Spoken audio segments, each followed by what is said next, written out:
요즘은 특히 이제 우리 학생들이 실제의 어떤 그 기기를 이렇게 접해보는 그런 경우가 많이 없어요. 또 이제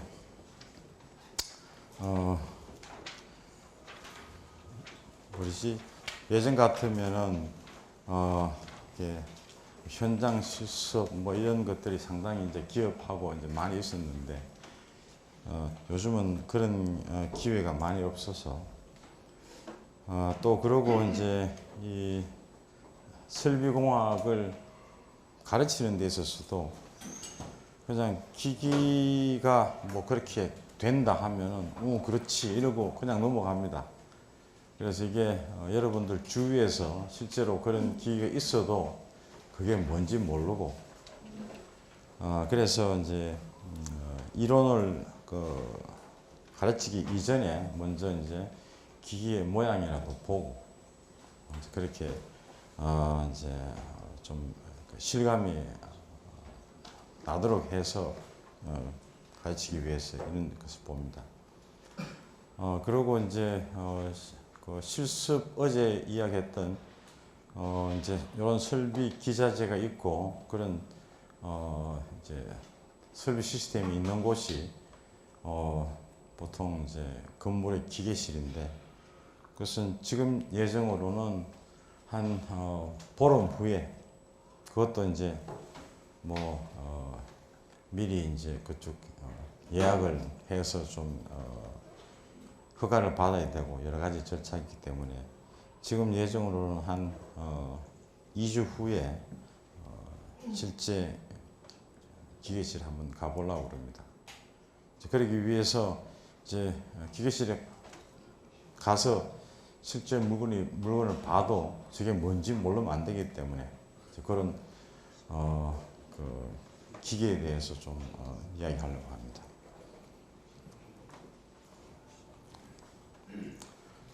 이제 이 공기 조화기 이제 뭐 우리 현장에서는 공조기라고도 줄여서 이야기하고 또 뭐 어떤 분들은 AHU라고 이야기하고 그래서 하여튼 이게 공기조화기입니다. 근데 이게 이제 공기조화라는 용어를 이제 학 과목으로 이야기할 때는 뭐 에어 컨디셔닝 또 이렇게 이야기하는데 이 기기를 이야기할 때는 에어 핸들링이라고 합니다. 그래서 AHU입니다. 그래서 보통 이런 모양으로 이제 박스 형태로 생겼습니다. 그러니까 컨테이너 소형 컨테이너라고 보시면 되겠습니다. 그래서 요거 이제 높이는 보통 건물용어는 여러분의 키 높이입니다.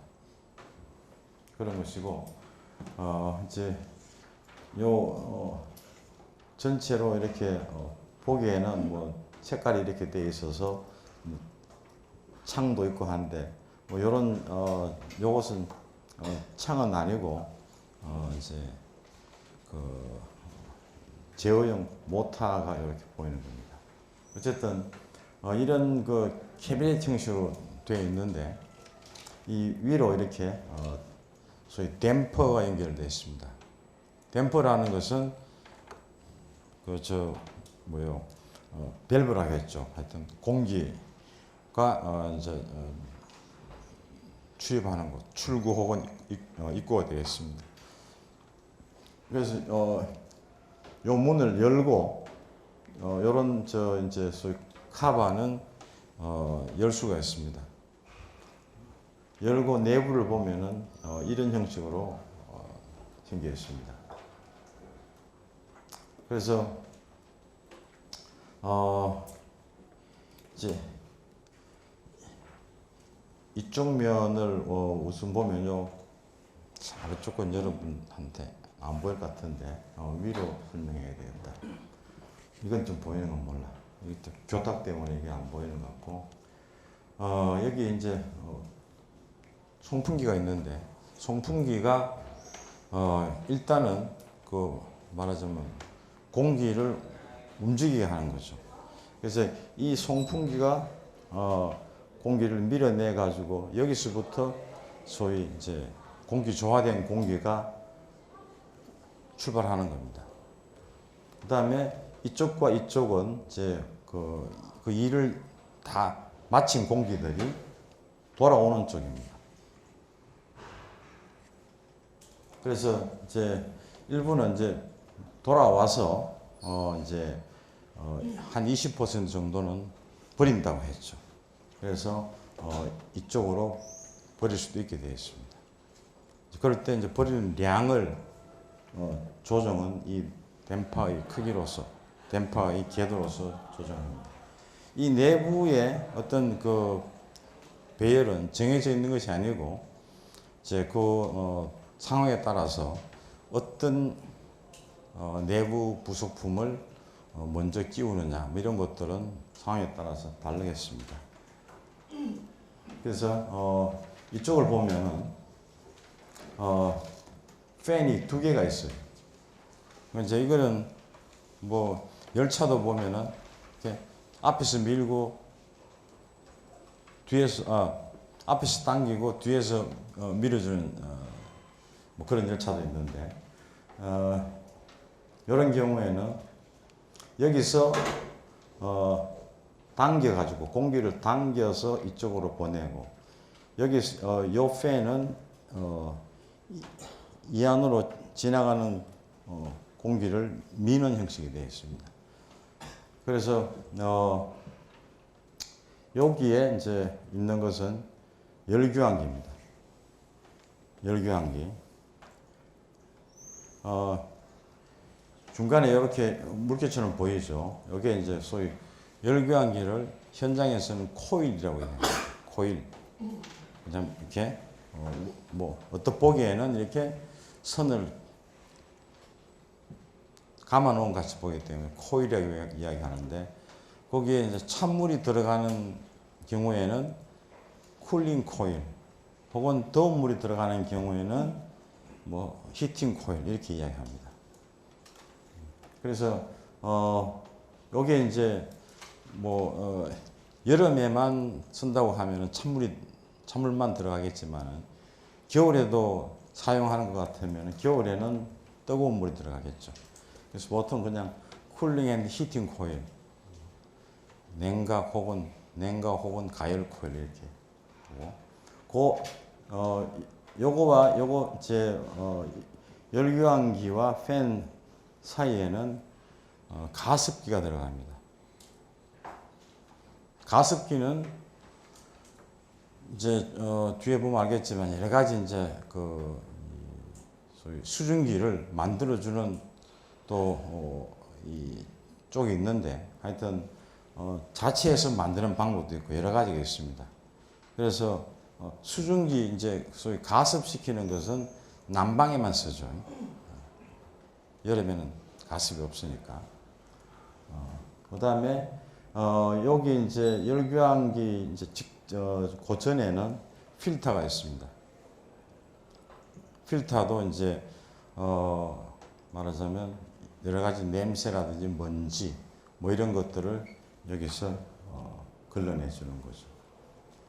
그래서 필터, 열교환기, 그 다음에 가습기 이것은 이제 거의 기본적으로 다 있습니다. 여기 보면은 이제 이쪽에 제일 공기가 이렇게 지나가는데 이것은 이제 소위 급기 팬이라고 하죠. 급기 팬이라고 하고 왜냐하면은 이제 급기 공기를 이제 공급하는 쪽에 있다고 해서 급기 팬이라고. 요거는 환기 팬이라고 합니다. 뒤에 있는 것은 환기 혹은 리턴. 우리 한글에는 환자라고 하면은 거기 해당하는 한자가 두 가지가 있어요. 그래서 이제 뭐 말로 하면 똑같은데 환하면은 예를 들어서 환태평양이라면은 그 환자하고 교환한다 할 때 환자하고 한문이 달라요. 뭐 그러나 이제 뭐 우리말로는 우리 걸로는 똑같아서 그런데 이런 경우에는 이것은 환태평양 할 때 이렇게 둥글게 뭐 이제 말하자면 순환시킨다 할 때 그때 환자입니다. 그래서 보통 이제 그런 것을 이제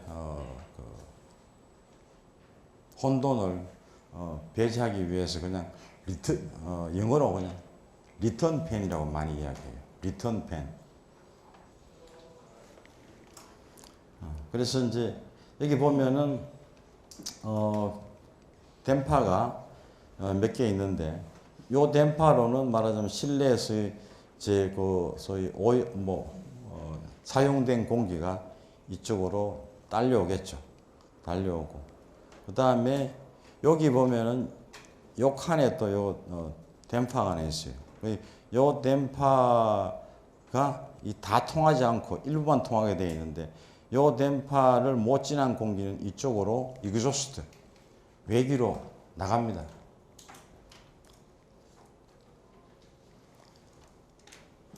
그래서 뭐 한 70~80%는 그냥 이쪽 댐파를 통해서 들어오는데 요때 속도가 조금 빨라지죠. 이 단면적이 이렇게 큰 단면적에서 적은 단면적으로 오기 때문에 그 속도에 의한 베르누이 방정식에서 보면 속도가 빨라지면 그 주변의 압력이 줄어들죠. 그래서 그 압력으로 그 소위 부압으로 인해서 외기가 이쪽으로 빨려 들어옵니다. 외기. 그러니까 량은 나간 만큼 들어오는데 이제 그 공기는 아니죠. 그래서 요 위치에 오면은 이제 소위 공기량은 회복되는 겁니다. 그래서 그 공기하고 섞여 가지고 이제 필터와 열교환기와 가습기를 통과해서 이렇게 각 뭐 연구실 같은 데로 가는 겁니다. 이제 이런 것들을 이제 자동 제어 다이어그램, 자동 제어 쪽에서는 이 밑에 있는 그림과 같은 형식으로 표현을 해서 이제 여기 큰 통로는 공기가 움직이는 통로이고 그 다음에 여기는 보면은 더운 물 혹은 찬물이 밸브를 통해서 온수가 가든지 냉수가 가든지 해야 되겠죠. 그러면 이제 뭐 온수의 량, 온수의 온도, 뭐 이렇게 그 다음에 냉수의 량, 냉수의 온도를 제어하기 위해서는 여기에 제어 밸브들이 다 달려 있습니다. 그래서 실제 모양은 이거지만은 이제 우리가 그 기계실 안에 들어가서 오퍼레이터한테 이렇게 가보면은 이 모양을 그려놓지 않고 이 아래쪽에 있는 이 소위 제어도를 그려놓습니다.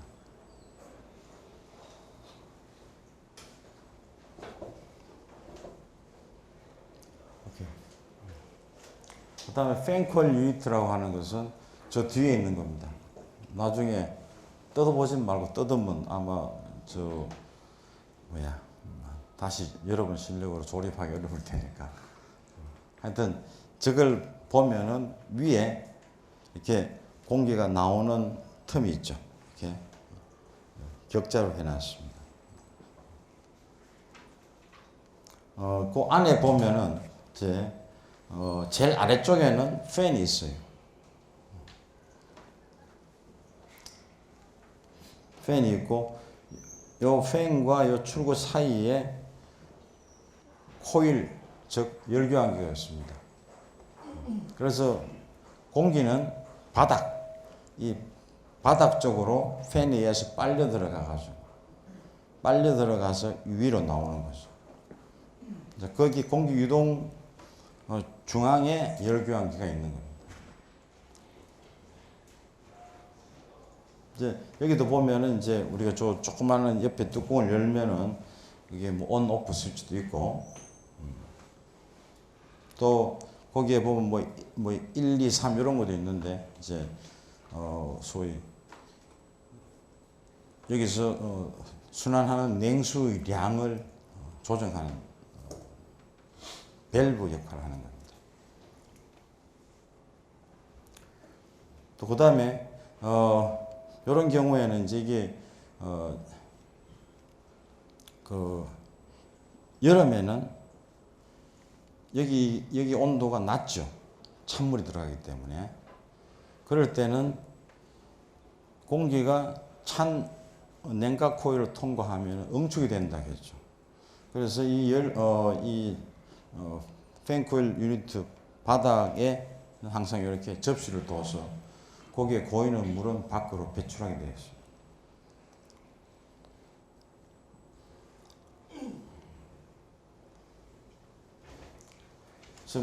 그래서 우리가 열교환기라고 이제 여러분들이 많이 배웠는데 열교환기는 아주 다양합니다. 이것은 이제 뭐 하여튼 열을 교환하는데 유체, 기체, 뭐 액체, 기체, 뭐 여러 가지 또 이제 기체도 공기일 경우도 있고 다른 기체일 수도 있고 액체도 물일 수도 있고 다른 여러 가지 물질일 수도 있습니다. 그래서 그 종류와 용도에 따라서 열교환기의 형태는 굉장히 많이 있습니다. 여러 가지가 있습니다. 그래서 이건 하나의 예로서인데 평판 핀이 있고 그다음에 여기에 이제 관이 있어가지고 소위 핀관 열교환기죠. 관이 이렇게 이제 뒤에서 돌아가지고 이렇게 나오고 하는 건데 그것이 뭐 가장 간단한 예가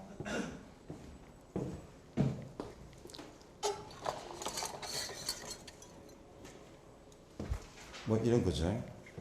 이제 여기 중앙에 있는 게 이제 관이죠. 그렇죠. 관이고 이게 직사각형으로 보이는 것이 핀이죠. 그러니까 여기서는 핀이 한 7, 80개 달려 있죠. 그러니까 이런 것은 이것의 핀 간격을 어떻게 하느냐. 그 다음에 또 이 관경을 어떻게 하느냐. 이런 것은 이것이 어떤 용도냐 따라 가지고 설계를 다 최적으로 가장 적정하게 해줘야 됩니다. 그런 설계 몫이 이제 여러분 초급 엔지니어가 하는 일입니다. 자, 그러다 보니까 이제 뭐 어떤 경우에는 이게 그 설치하는 장소가 제한될 수도 있고 그러면은 제한된 부피 내에서 가장 열 전달을 많이 시켜야 될 필요도 있고 또 이제 어떨 때는 공간의 제약이 없으면은 경제적으로 가장 싼 것이 하면 되겠죠. 그래서 뭐 어떤 경우에는 지금은 이거는 핀도 알루미늄이고 관도 알루미늄입니다. 뭐 예를 들어서 알루미늄 관을 하지 않고 좀 더 싼 뭐 강관을 쓰면 안 되느냐? 돼요. 또 이제 이런 것들을 이제 제작하기 위해서는 이제 가장 중요한 게 뭐겠어요? 제작할 때는 아주 어려운 것이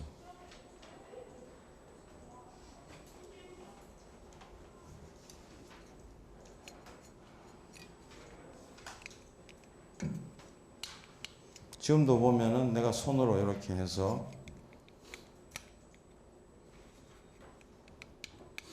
하면 이 핀이 움직이죠.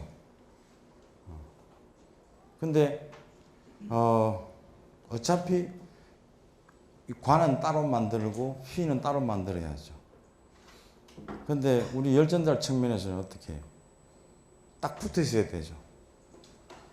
그렇죠? 딱 붙어 있어야 되는데 이걸 일일이 용접할 수는 없잖아. 그죠? 용접이 안 돼 있으니까 지금 이제 내가 손에 힘을 줘도 이렇게 움직이는 거예요. 그럼 이거를 이제 또 또 조립하려고 그러면은 일단은 끼워야죠.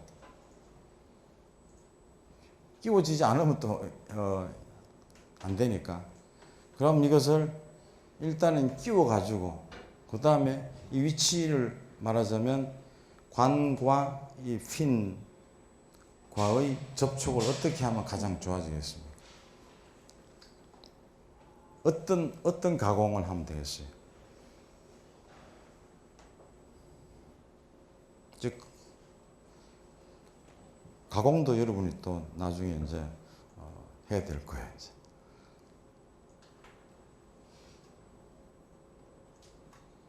그럼 요건 이제 실제로 제조하는 공장에 가보면은 이렇게 이 관들을 우선 딱 배열 합니다. 그래 놓고 요 이제 요 판이 요 모양으로 가공돼서 주르륵 내려와요. 그러면은 술술술술 해서 요 판에도 구멍을 뚫렸기 때문에 이렇게 관을 통해서 이렇게 쌓입니다. 그러면은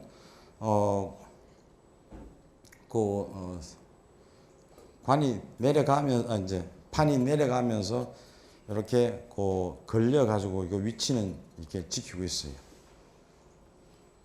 그런 후에는 이쪽을 막고 이쪽에서 유압을 줍니다.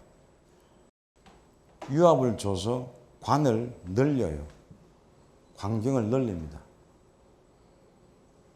그러면은 너무 심하게 늘리면 안 되겠지만 어느 정도 늘리면은 이제 이 관과 판이 딱 붙어요. 하여튼 뭐 그런 식으로 이제 저희 가공까지도 이제 뭐 조금 알고 있으면 좋습니다.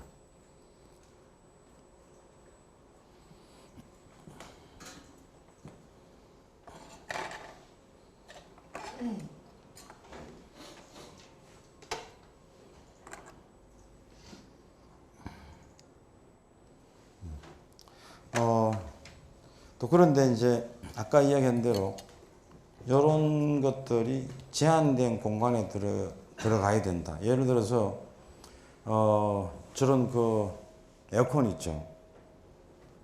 에어컨에도 열교환기가 들어가 있어요. 그런데 요 열교환기가 들어갈 공간은 거의 한정되어 있습니다. 그렇기 때문에 이것이 효율이 좋아야 돼요. 그럼 효율을 높이기 위해서는 결국은 이게 뭐예요? 이 관으로 흐르는 액체로부터 이 바깥에 있는 핀을 통과하는 공기에게 더 많은 열량을 공급하든지 또 빼내든지 해야 되겠죠. 그러면 이제 이게 면적을 늘리든지 아니면은 공기와의 접촉률을 올려야 됩니다. 보통 이런 데서 공기가 이 소위 수직면으로 이런 식으로 되어 있어서 앞뒤로 공기가 통과하면은 공기의 70%만 이 판과 접촉하고 나머지 30%는 무사 통과합니다. 무사 통과하는 공기가 많으면 열교환기 성능이 떨어지죠. 그렇다 해서 이 간격을 판의 간격을 너무 촘촘하게 하면은 돈도 많이 들 뿐 아니라 유동 저항이 커져서 공기가 또 잘 안 움직여요. 그럴 때는 또 팬이 커져야 돼요. 여러 가지 이제 복합적인 요소가 있습니다.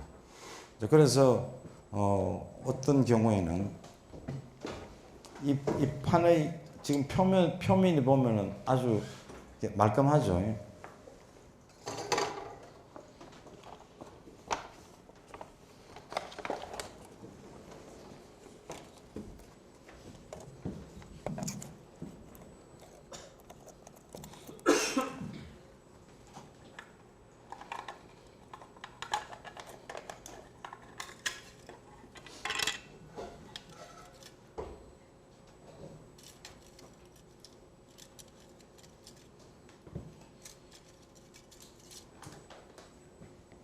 요것 요것도 하나의 예인데 여기 이제 관이 이제 삽입되는 구멍이 있죠.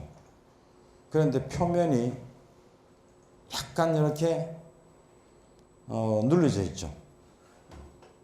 그러면은 공기가 접촉하는 면적이 조금 더 커질 수 있습니다. 그런 머리도 쓰고, 또 어떨 때는 이런 모양 같이 이렇게 사이사이에 관과 관 구멍 사이사이에 공간이 있는데 그 공간을 이렇게 펀칭해 놨어요. 바람은 수직으로 이렇게 통과하지만은 여기에 펀칭을 해놨기 때문에 또 열교환 면적이 늘어날 수가 있습니다. 재료는 똑같은데도 공기의 접촉 면적이 늘어나요.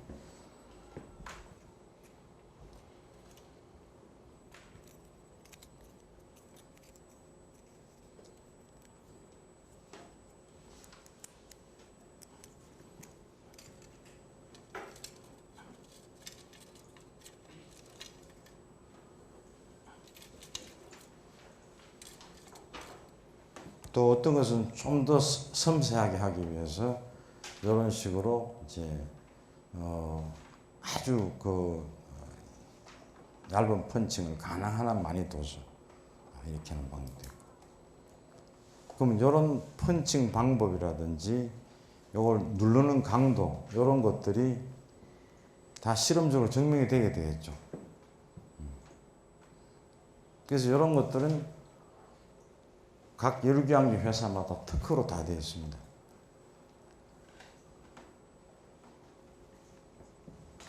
그래서 이제 초기에 우리나라에서도 냉장고, 그다음에 에어컨 이런 거를 이제 1980년도에 이제 제작하기 시작했는데 그때 제작할 때는 주로 일본 제품을 보고 이제 소위 모방 생산을 많이 했습니다. 그랬을 때 일본 제품 보니까 이런 것이 벌써 다 돼 있어요. 이걸 그대로 하면은 다 걸리죠, 이제. 특허에. 그래서 이걸 어떻게 빠져나가느냐. 열교환기가 없으면 안 되니까. 그런 연구도 이제 그 당시에는 많이 했습니다.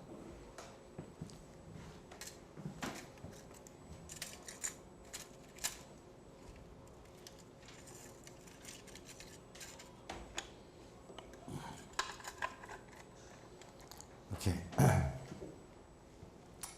그 다음에 또 회전식 전열 교환기라고 있는데, 이것은 요 아래쪽에 그림부터 먼저 봐야 되는데,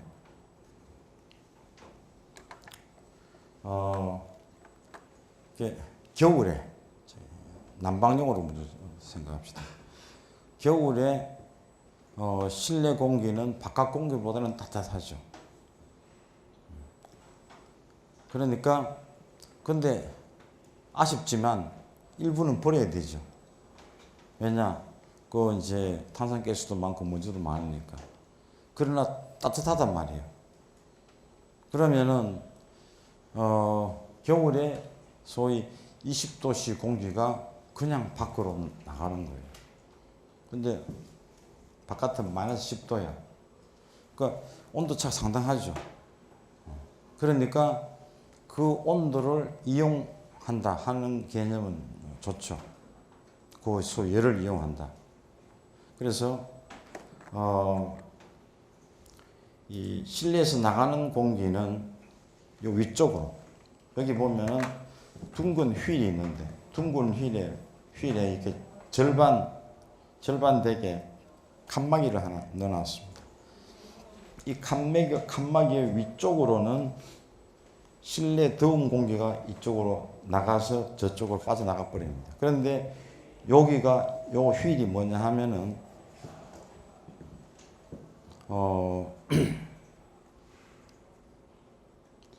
이 종이 이제 그 뭐라 그러지? 그러니까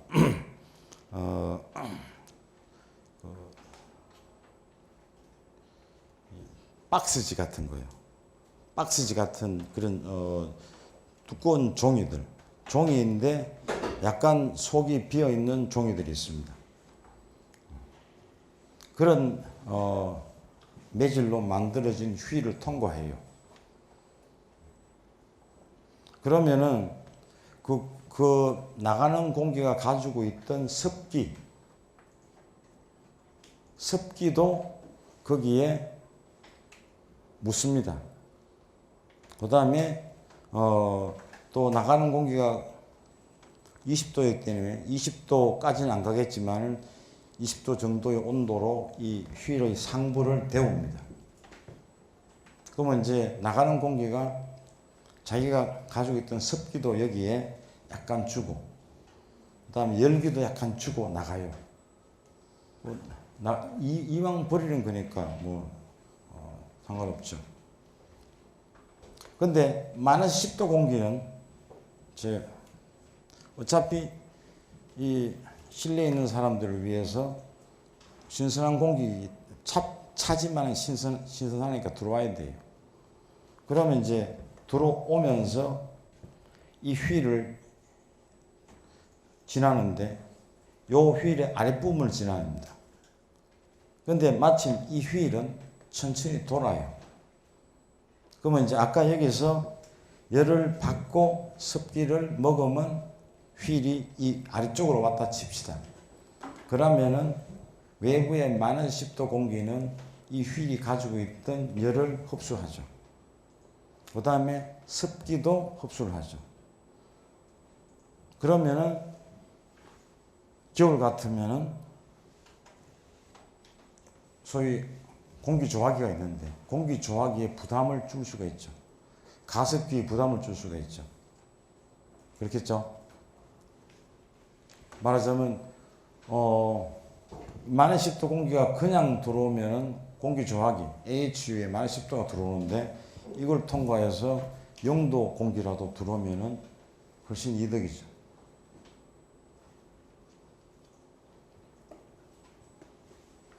근데 여기서 이제 전열이라고 하는 것은 잡열 플러스 현열을 전열이라고 합니다. 전열. 이게 한문으로도 열 전달할 때는 전달한다는 전자인데, 그 다음에 우리 전체라고 할 때 전자는 다르죠. 여기서는 우리 전체라고 할 때 전자입니다. 저기. 그래서 회전식 전열 교환기. 전체라는 것은 현열 플러스 잡열의 뜻하고 있습니다.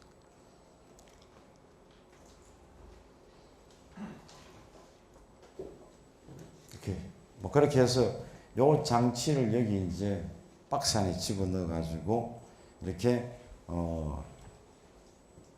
이용하는데 이제 요 방 하나 같으면은 큰 차이 아닙니다. 그러나 빌딩 같은 데는 굉장히 커요. 빌딩 같은 데는 방이 100개 있다, 200개 있다 이렇게 되기 때문에 이런 소위 소위 전략형 에너지 전략형 기자재가 아주 큰 도움을 줍니다.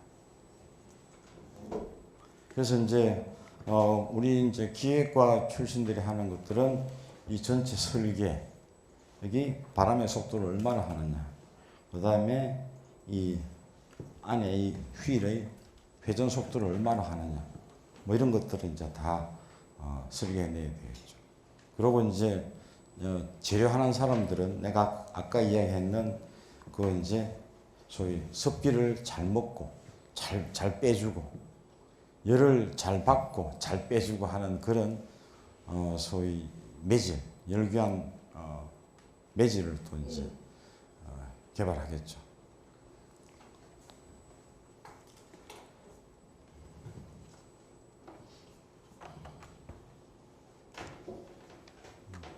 가습 장치는 이제 소위 공조기에 수증기를 보내줘야 된다 했죠.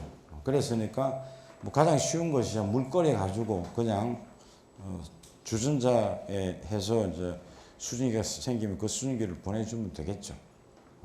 그렇게 이제 보일러를 이용하는 방법도 있고,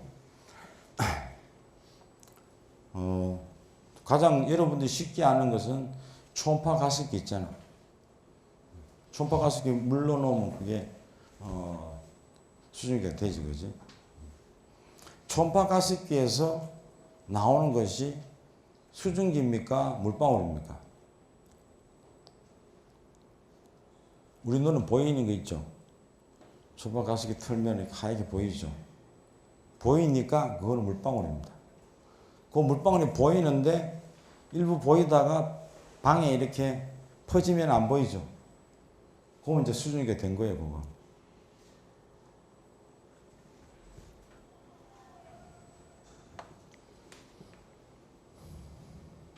그래서 이제 이렇게 초음파가 있을 수 있고, 또 이렇게 회전 원판, 아주 고속 회전하는 원판에 물을 뿌리면은 이제 분사가 되겠죠. 뭐 이렇게 해서 또 고압의 물을 이렇게 짧은 노즐로 해서 이제 퍼줄 수도 있고, 뭐 여러 가지 이제 방법들이 있는데, 이것은 이제 히터가 있는 물통에다가 물을 이제 끓이는 거죠. 여기 볼탑이라고 하는 것은 물이 차면은 물의 공급이 중지되게, 소위 화장실 변기에 볼탑이 다 있죠.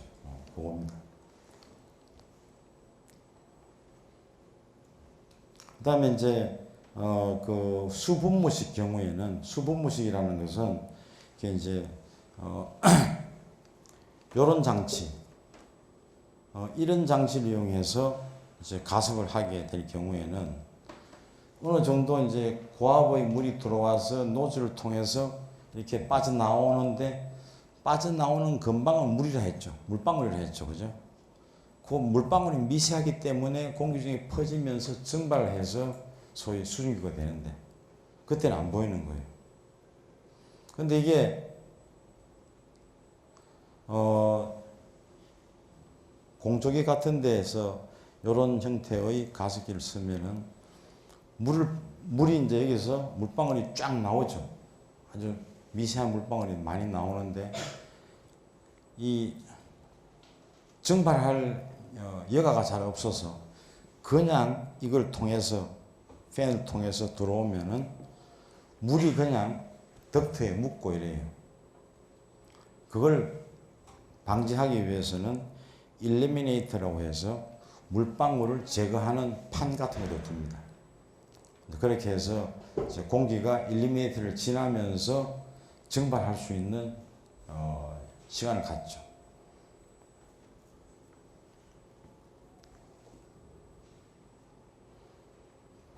여러분이 이제 집에서 쓰는 그 초음파 가습기도, 초음파 가습기를 오래 틀어 놓으면은 방의 기온이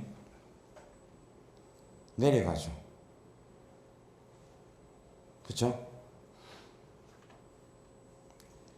그것은 물방울이 기화되어야 되기 때문에 그렇습니다. 기화율을 뺐잖아요. 그지? 그 다음에 이제 판형 열교환기라고 있는데, 열교환기 종류는 뭐 여러 가지가 이제 많다고 하는데, 이 설비 쪽에서는 이 물과 물, 소위 액체와 액체를 액체 사이에 열교환이 필요한 경우가 많습니다. 예를 들면은 요즘은 이제 이 대규모 단지에서는, 아파트 단지에서는 자체 보일러 시설이 없죠. 대부분이 이제 지역 난방에서 공급되는 이제 온수를 이용해서 이제 난방을 합니다. 그때 각 가구 이제 말하자면 일개 가구에 지역 난방에서 공급하는 물이 그대로 그 가구까지 오는 게 아닙니다. 그러려면 굉장히 많은 물이 필요해요. 왜냐하면 물은 사용하면 또 보충해야 되잖아. 그렇지? 그러니까 지역 난방의 소위 온수는 온도가 한 90도쯤 되는데 그것은 그 아파트 단지까지 와서 열만 주고 예를 들어서 자기가 90도에 와가지고 70도로 돌아갑니다. 물은 그게 주지 않아요. 열만 주고 가요. 그래야지 이 지역난방공사에서는 소위 폐회로로 거기에 열만 주면 되는 거예요. 그러니까 사용하는 아파트 단지에서는 아파트 단지에 물이 있어야 돼요. 그 물이 이제 지역난방 고온수 90도 온수와 열교환을 해서 예를 들어서 40도 물을 집어넣어서 60도로 올려가지고 이렇게 60도짜리가 아파트 각실을 돌아다닙니다. 그렇게 할 때는 액체, 지역난방 쪽에서의 그 뜨거운 물 액체와 또 아파트 기계실에서 돌리는 그 액체가 서로 마주쳐야 되겠죠. 그래서 상당히 많은 양입니다. 그것은. 그렇게 열교환을 이제 하려고 그러면 그냥 느슨한 열교환으로는 이렇게 효과가 잘 없습니다. 그래서 모양으로 봐서 요건 원리인데 이런 모양의 열교환기가 판형 열교환기입니다. 이런 열교환기인데 보통 이제 우리가 흔히 사용하는 것이 이 높이는 한 1m쯤 됩니다. 1m쯤 되고 이 이 아주 두꺼운 판이 두 개가 있는데 그 사이에 아주 얇은 판들이 겹쳐 있어요. 그래서 소위 이것은 아주 얇은 판들이 이런 형식으로 겹쳐 있다는 이야기예요. 겹쳐 있는데 하나하나를 이렇게 떼 보면은 이런 형식으로 이렇게 겹쳐 있는 겁니다. 그러면 이제 90도 물과 40도 물이 열교환을 해야 되겠죠. 90도 물은 어디로 가냐면은 이쪽으로 들어가요. 이쪽으로 들어가서 소위 이제 짝수, 여기 공간이 홀수 공간이 있고 짝수 공간이 있겠죠. 짝수 공간으로 이렇게 뜨거운 물은 들어갑니다. 여기 1번 공간, 2번 공간, 2번 공간으로 뜨거운 물이 여기서 빠져나와서 이렇게 들어가서 이렇게 이제 말하자면 90도가 50도 되어서 나오는 거예요. 흘러 나오는 거예요. 그 다음에 소위 40도 물은 이쪽으로 들어갑니다. 이쪽으로 들어가서 홀수 번째 공간으로 들어갑니다. 이게 홀수, 여기 짝수, 홀수죠. 그러면 여기 들어가서 이쪽으로 들어가서 여기에 틈으로 빠져나와가지고 이 홀수 틈으로 물이 이 상부 쪽으로 흐릅니다. 흘러가지고 이렇게 해서 말하자면 60도 물이 되는 거예요. 그런데 뜨거운 물과 찬물이 불과 요 열교환기 판 하나를 경계로 해서 있죠, 그죠? 그러니까 그 판이 구리판이든지 알루미늄판이든지 철판이든지 하면은 그 판을 경계로 해서 한쪽은 찬물이고 한쪽은 더물이 되죠. 그런 것들이 쭉 연속되어 있는 거예요. 짝수에는 찬물이 있고 홀수에는 뜨거운 물이 있는 겁니다. 그것을 이렇게 상당히 많은 양의 물이 흘러야 되기 때문에 저긴 좀 이렇게 유량이 많고 물이 또 이제 밖으로 새면 안 되죠. 그리고 이제 짝수 홀수 공간에 이제 적절하게 찬물, 더운 물이 가게 하기 위해서는 요것이 삥 둘러서 이런 것이 패킹입니다. 패킹이 두 가지가 있어요. 한쪽은 어떤 패킹은 여기 뜨거운 물이 흐르는 데는 패킹이 없어요. 흐르게 되어 있고 다른 데는 패킹을 다 해놓고 또 하나는 찬물이 흐르는 요 분야 요쪽에 패킹이 없습니다. 그럼 요 찬물이 흐를 수 있어요. 그래서 패킹의 종류를 번갈아 가면서 써가지고 이렇게 이런 열교환기를 만들어냅니다.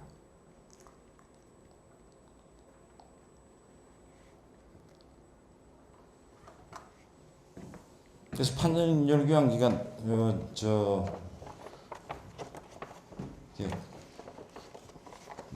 보통은 저기 뭐 1톤 이상 무거워요. 요거는 아주 가벼운 것도 있습니다. 이거는 그냥 모형이에요. 모양인데 이런 식으로 해서 이게 실제로는 지금 푸른 색깔로 되어 있는 것이 강판, 두꺼운 강판으로 이렇게 볼팅 해놨습니다. 그래서 이 사이사이에 이제 저런 판들이 다 배치되어 있죠. 그래서 이 용량을 조절하는 것은 이 판의 개수를 많이 설치하면 용량이 커지는 겁니다. 그래서 이런 경우에는 이제 판의 개수가 이걸 더 늘리면 더 많이 할 수 있게 되어 있죠. 그래서 여러 가지 구멍이 4개 보이는 겁니다. 뒤에는 없죠.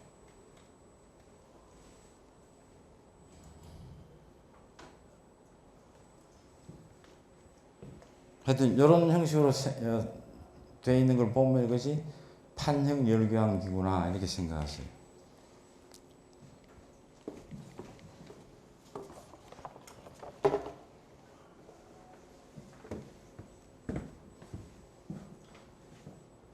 요거는 뭐 이해하겠죠? 말로만 설명해도 어떻게 열이 교환되는지. 그래서 이 판형 열교환기를 이용해서 요즘은 대부분 이제 소위 지역 난방수와 아파트 온수와 이제 열교환을 하는데 이제 그러면 다 이제 뻔해요. 온도도 비슷하고 뭐 압력도 비슷하고 단지 이제 그 단지가 크고 작고 뭐 그런 차이는 있겠죠. 그래서 이제 기업에서는 꼭 필요한 거, 이제 판형 열교환기를 이용하려고 그러면 고압의 펌프가 또 필요하겠죠. 반드시 필요하고. 또 이제 온수 펌프, 냉수 펌프 이렇게 다 있어야 되겠죠. 그런 것들을 아예 이렇게 공장에서 빌트인으로 딱 만들어 가지고 그래서 컴팩트 히팅 유니트 뭐 이런 식으로 해서 이제 공장에서 만든 제품을 아예 판매를 합니다. 그렇지 않으면 이게 이제 아파트 시공할 때 설비하는 사람들이 다 가서 판형 열교환기 사오고 파이프 사오고 펌프 사오고 해서 이렇게 다 조립을 해야 되겠죠. 그러면 시간이 많이 걸리고 인건비가 더 드는 거예요.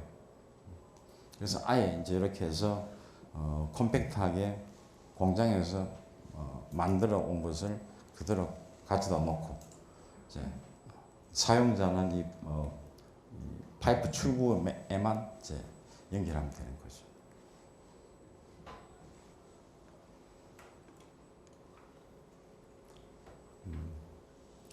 요건 이제 뭐 직팽 코일이라고 하는 것은 보통 팽자가 들어가면 팽창한다는 뜻인데